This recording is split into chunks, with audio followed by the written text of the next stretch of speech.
আসসালামু আলাইকুম। আজকে একটা কথা বলবো, সেটা হলো যে আমাকে এক আপু প্রশ্ন করেছিল যে আপু, আপনার তো সেলিং ভালোই হয়েছে শুরুর দিকে, তো এটা কিভাবে হলো, আপনি কিভাবে করেছেন বা কিভাবে শুরুটা করেছেন, বা আপনি কাজ কোথা থেকে শিখেছেন। সো কাজ শেখা হয়েছে আমার অনেক ছোট থেকে। আমি যখন ক্লাস 6-এ পড়ি তখন থেকে আমি কাজ করতাম। টুকটাক আশেপাশে কাজগুলো করা হতো, কিন্তু পরবর্তীতে সম্ভবত 2022 সালের দিকে আমি অনলাইনে জগতে প্রবেশ করি, অর্থাৎ ফেসবুক মার্কেটিং। ওখানে দেখি সবাই বিভিন্ন ডিজাইনের ড্রেস সেল করছে, তো আমার মনে হলো যে তাদের থেকে আমার কাজের ফিনিশিংটা আরও অনেক ভালো। তো আমি পোস্ট করলাম।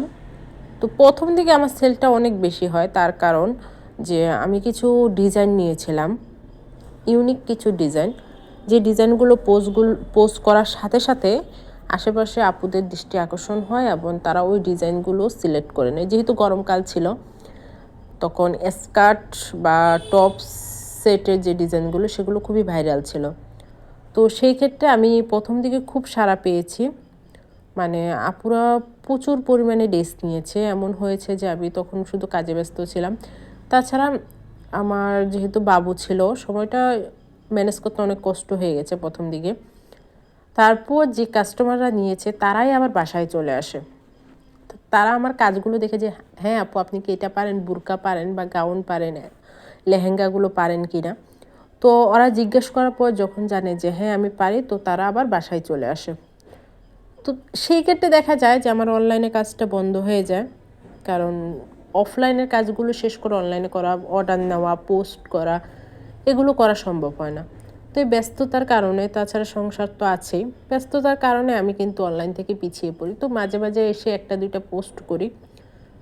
তো এতে আমি যখনই পোস্ট করেছি তখনই ইনশাল্লাহ আমার সেল হয়েছে। তো যারা নতুন তাদের ক্ষেত্রে বলবো, আপনারা প্রথমেই নিজেদের ডিজাইনগুলো মানে নিজের মন মতো করে ডিজাইন করে পোস্ট করবেন। ভাববেন যে না, অন্যদের থেকে আমার ডিজাইন সুন্দর সেল হবে, আসলে তেমন না।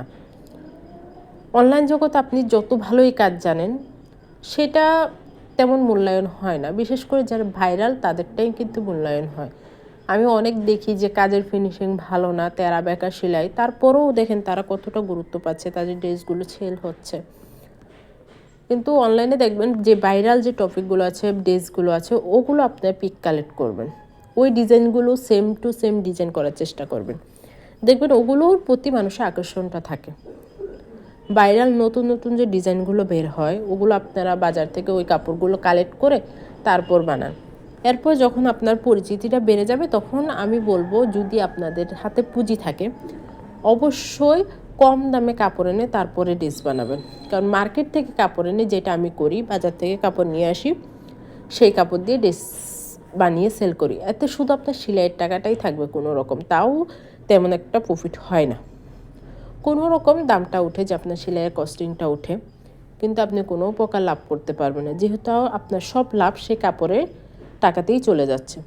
তাই বলবো, যারা ভালোভাবে কাজ করতে চান তারা অবশ্যই কম দামে, যেমন লেসগুলো, তাই লেস দিয়ে ডিজাইন করলে লেসগুলো নিতে পারেন কম দামে, এবং ড্রেসের কাপড়গুলো আপনারা কম দামে আনতে পারেন। আমার কাছে এই সবগুলো লেস আছে, যার লাগবে নিতে পারবেন।